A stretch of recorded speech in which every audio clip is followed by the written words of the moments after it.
Do you want to create a lot of content for your business, but you don't have that much time and you're not quite sure what to do? Here is my top way to continue to create tons of content and always be ready to go. Schedule one day a month for maybe a couple hours where you sit down and you look at all of your content that you want to create.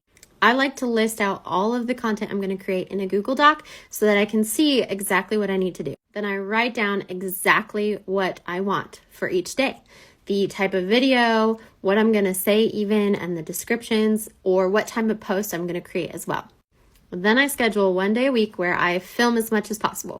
The trends and extra videos I film day of. I add my captions, I add my descriptions, and then I schedule it all out in Metricool. Batch creating will save you so much time and you will always have content ready to go. There you go. Leave a comment below if you use batch creating, and if you don't and aren't sure how to get started,